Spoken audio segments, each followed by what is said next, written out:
with Lil.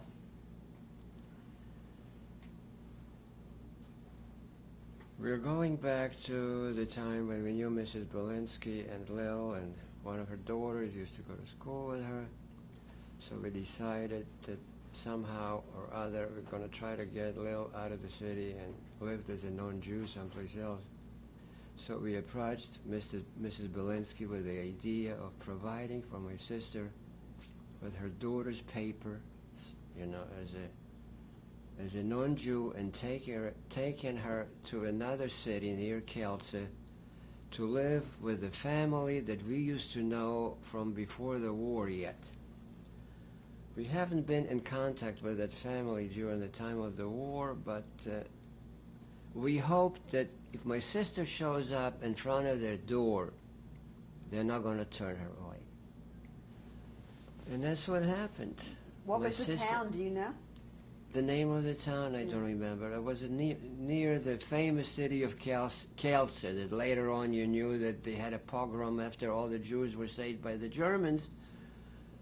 So after the war, a countless number of Jews were killed by the Polish because there was rumor that Jews were using Christian blood for their matzah. You know, in this day and age, it still perpetuates that horrible thing, and they believe in it.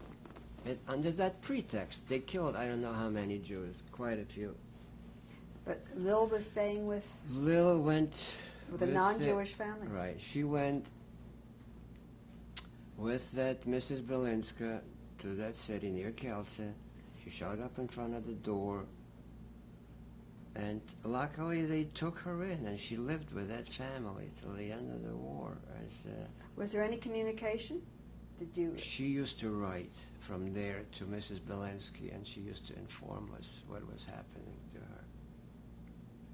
But then during the short period of time, when the war, towards the end of the war, we lost all the correspondence. We'll get to that back later. Okay, you're back. So my sister is out, so it's the three of us now. My father, myself, and my mother.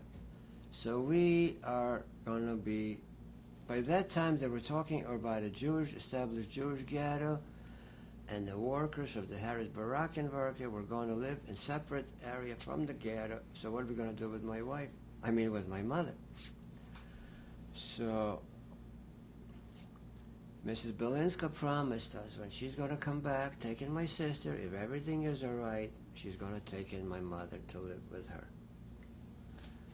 Which was a terrible, Jane. That was putting it as even in greater jeopardy than us, because if she was going to be caught with the Jew living there, it's immediate death penalty. There is no if and buts about it. But she was one of those persons that one of the righteous ones, as they say today. She took upon herself, she was going to save Jewish family, and she did. So she comes back, so my mother goes with her to live with her and the two daughters. She was going to hide there whenever somebody's going to come in, not familiar, I mean, not part of the family. So she was going to go down in the roots. They had like a trapdoor cellar in the hallway. So my mother is there, and we are working at the Harris-Barakenwerke back there, and we are being housed. So not too long afterwards, they are already liquidating ghetto. That's right. The ghetto was established. I'm sorry. The ghetto was established, and all the contact with the Jews in the ghetto is minimal. I mean, Jews are not allowed to step outside of the ghetto. The Gentiles are not step into the ghetto. They're completely isolated. The actions are going on. The Jews being deported all the time. And the things are getting from bad to worse. And we are working at the Harris-Barakenwerke. My mother is there. So one day I decided I was going to try to do something else from my normal things that I was doing on that boring machine. I was going to advance myself to become a operator on the circular saw. So they were making frames for the doors. I go to the machine, I took a piece of wood, I saw it, The wood hits a knot, goes back to me, a hand goes forward. I cut my 2.5 fingers off immediately. I mean, chopped off like a surgery. My God, I'm bleeding all over. What to do? I'm running to it. They had on the premises, there was always some kind of accident, one or another, so they had a doctor. It was a Jewish doctor. So what can he do? I mean, he can't operate on me. He can't do nothing. He'd do the best he can. He says, well, I'll sew it up, put some iodine on it, give you some kind of a whatever he had, antibiotic, and let's hope it heals. So luckily I didn't get any gangrene or infection or something. So how long can you stay without being able to work? How much work can you perform with one hand? I mean, trying to hide me there more or less from being noticed that I am not working fully, it can't last too long. So we get the news to my mother, what happened to us, and she is imploring Helen Belinska to take us in also with her. She says to my mother, where are we going to put them? I mean, there's no place. They have a small house. Where can I hide them? She says, well, you'll hide them in the little place that we have down here, that you have in the house. In the hallway, you have that little cellar there where you kept your potatoes, and we're going to stay there. It's better than no place at all. I mean, sooner or later, they're going to kill him. So under the cover of night, we leave the Harris Barackenwerk and we come to Helen. Do you remember this? Oh, yeah. And we go to stay in the place which is about 3.5 miles, maybe 4 foot wide, 15 foot long, 5 foot high. And we have to stay there and be quiet. You couldn't stand straight up because the ceiling was lower than your body. So the only place that you can actually stretch out would be standing against the stairway. Behind the stairway there are potatoes. We are sleeping on the floor. My 2 parents sleeping on the floor on the little pieces of hardboard that she was able to get for us, covered with a blanket. I'm sleeping on the sled, on the child's sled. There's one little tiny window outside. It's the only source of light we have. And she is supplying us with food, whatever meager amount she had. And she has to take the pail from us, carry it outside at night so her next door neighbor wouldn't see it. I mean, next door was a very anti-Semitic woman living there. Every time she used to come around and tell us so many Jews were caught. Oh, it serves them right. And so many Jews were here, and so many Jews were there. They caught them. Terrible. So, believe it or not, one of the daughters knew right away they were hidden. The other daughters doesn't even know that we are down there. Finally, after about 3 or 4 months, the older daughter also knows about it. So the younger daughter decides she's going to get married. So she gets married, and her husband is living together with this Belinska and the 2 daughters and us downstairs, and he doesn't even know we exist down there. It's hard to fit. It's hard to imagine that things like it's possible. I mean, the man in the house, he was the only man in the house. There were women living there. It never even dawned on him to go downstairs into the cellar for anything because he knew there was nothing there but potatoes. He didn't know that we were there till the time that we were liberated. So You're in the cellar. I am in the cellar, heading together with my father and my mother. My mother sometimes was able to go upstairs. We never leave the premises from there. We stayed there for 13 months. And during that time, what do you do for 13 months in the cellar? You can hardly move around, so you spend most of the time and just sleeping as much as you can to pass the day by, and occasionally we read the papers that she supplies us with and look for bugs. Try to keep yourself clean. Did you read books? I mean, Yeah, whatever books you can read. I mean, the light was not that good that you can do it constantly, because we were afraid that somebody might look from the outside and spot us there, so we were glad that the windows were dirty instead of being clean. You never know what might happen, so you try to keep yourself occupied as much as you could. We played cards. My mother taught me how to smoke, believe it or not. That's how I learned to smoke. There was nothing to do. She was a very big smoker. She was a chain smoker, my mother. In a small space? In a little crawl space, and it was unbelievable. How did you exercise? You don't exercise. You don't exercise. How can you? You can't even stand up straight. The only type of exercise you could do would be stretching your body on the stairway, because it was in a slant, and you were able to stand straight. Beside of that, you sleep on the floor flat. I guess that's the exercise you get. How did you exercise and your believe brain? it or not, And believe it or not, me with my fingers being cut off, not being able to attend to them as it should be, it's a miracle. Never got infected or anything. My father with a heart condition, he had already angina pectoris, which is weakening of the heart muscle, used to take nitroglycerin, was never sick a day of his life. During this entire 13 months, he wasn't sick. Now, on top of everything else, while we were there, about a couple months after we escaped from the Harris Barakan working, all of a sudden, one of the fellows that we know that we used to work with, and he used to be a tenant of my grandmother's. We know him yet from my grandmother's house. He used to be a brush maker. Later on, he was working together with us at Harris Barakan working.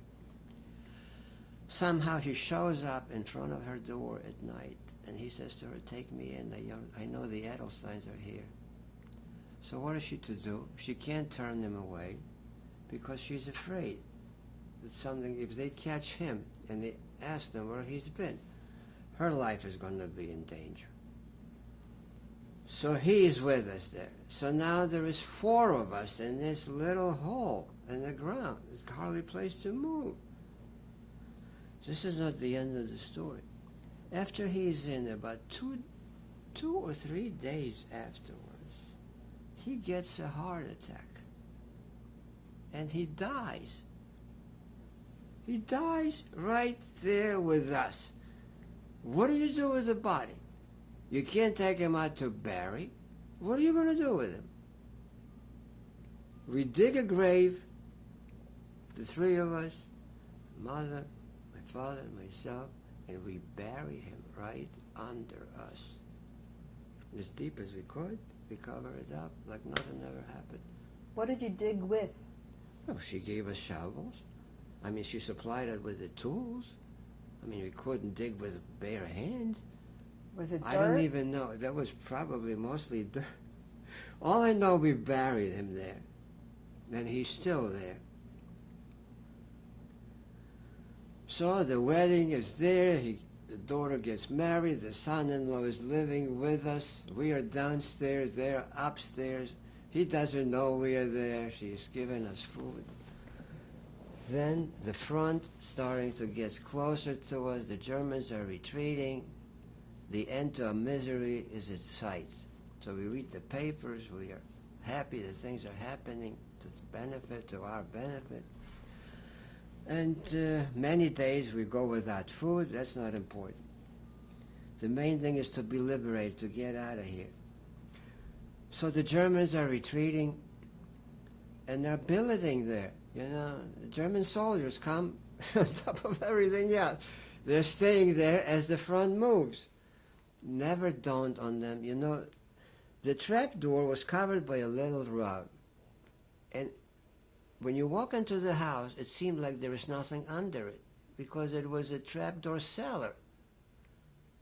So if you didn't know that the cellar was there, you would never thought there is anything. So How nobody about, bothered. how about noise? We didn't make any noise. None? None. None. Whatever noise we made, maybe that wasn't heard upstairs. We try to keep as quiet as a mouse. You have to. If your life depends on it, you do whatever you can. You'll be surprised how many things you do. Did you get washed at all? Well, a little bit, you know, if sometime with a bucket of water and the sponge, use the sponges. So how could you get washed? We were helping one another to find bed bugs. I mean, lice, excuse my expression or whatever. You can't help it. I mean, the surroundings like that. You stay as clean as possible. Did you shave? Yeah, we were able to shave. Yeah. Well, we looked not too bad considering what we were going through. Did you ever come outside? No. Never? No. My mother used to come out once in a while, stay upstairs in the evening or whatever. We never came out. 13 months we were there. Were you weak? No. I said before, we had enough food, and if we didn't eat for a day or so, it's still, you don't starve. Whatever meager food she had, she shared with us. Whatever she was able to get for us, she gave us. Look, if you have potatoes, if you have enough potatoes in the house, you can't starve to death. So the Germans are retreating, and Germans are coming to billet there. Finally, the Russians came in. Believe it or not, the first detachments of Russians comes in. They come into the house. They're looking for weapons. Where do you think they go? Bingo. They go downstairs and they found us. They says, "What are you doing here?" The weapons pointing at us. "Take it easy. We are Jews. We are hiding from the Germans." I said, "We are here. We're your liberators." I think to myself, "You liberated us already before. Now you came a second time to liberate us." So he says, "No, we are not going out. We don't know the front can be moving back and forth. We are not going anyplace. We're going to stay here a couple more days till the situation gets stabilized and see what happens." So the Germans retreated, and the Russians never pulled back. And a couple of days afterwards, under the cover of night, just as we came, that's how we left, because we didn't want to jeopardize her in any way of coming in out. I mean, during the day with the neighbors. I mean, right away she would have heard, "You saved the Jews." What? You saved Jews? So just as we went there, that's how we left. On the cover of the night, we left the premises and we went out. Where was Lil? Did Lil Lil was still in a different city. She didn't come back till maybe a couple months afterwards. All of a sudden, she showed up in front of our door. Where did you go when you went out at nighttime?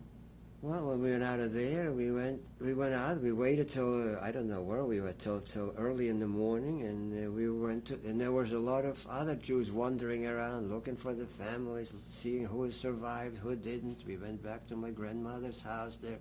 Nobody. Nobody? The entire family was wiped out on the same train as my father, on the same train as we were. The action? In the same action. Entire immediate family. My grandmother, my uncle, my aunt, my niece, from my mother's side of the family, and all the brothers and sisters from my father's side. How did you find that out? How were you able to find that out? How we found it? Right after the action, we knew that. After the action, when we came back from the train, we knew that there were. Oh, you already knew. Oh yeah, they were ready. But we thought maybe somebody else survived. Nobody survived. We were the only survivor from the immediate Edelstein family, and it was quite a large family. And Gross's too? Gross's, Edelstein, nobody left. Nobody. So afterwards. So we were back to the Russians, the square run. We started with Russians, and we started back with the Russians. Was anybody living in your grandmother's house or the house that you had been in, or didn't you go to it? I really don't remember what happened there. You had to go Probably somewhere. somebody must have lived there. No, we found a different place to live. We found a different place to live. You had no money? Well, there was always help, you know. If you live in a small city, if you're surrounded, the other survivors, they helped one another with things. And I really don't remember what we did for money. All I know is somehow we survived all that ordeal. And we were able to get a place to live. My father, I don't know what he was doing in those days. Something with the Russians. Somehow we managed one or another, I don't know. Then my sister showed up all of a sudden. And then right afterwards, we had enough of being in this area of Poland, because between the Polish element, a Ukrainian element, and now being with the Russians again, we didn't relish the idea at all. So now the Russian and the new Polish government came to term that whoever wants to immigrate from that part of Poland that was permanently annexed to Russia could do it. We could resettle into Poland proper. It still was under the Russian, puppet regime, but still was called Poland. It wasn't Russia. We didn't want to be with Ukrainians again anymore. We had enough of it. So we had to resettle. So back to square one, we get loaded on the train, going from Stry to Krakow, which is the major city in Poland, big major city. Now this so we is take four of you. This is already the four of us, Bill. right? Yeah. And are you saying goodbye to Mrs. Belinska? And we decide to take Mrs. Belinska with us. I don't know how she decided to go with us, but somehow she went with us. So we go on the train and we go to Krakow with all our belongings. A journey that normally takes maybe a day or two, it took us, I think, a whole week. Because every so often, whenever the Russians needed locomotives for their train, they used to uncouple it from our train, from our train, take it away, and we were sitting on the railroad tracks there waiting till they come back. It was like forever, It was an odyssey. It's unbelievable. So finally, we come back to Krakow, and we're looking for another place to live. Wandering Jew. We constantly wander. I mean, the whole life we are going from one place to another. You didn't have many possessions, did you?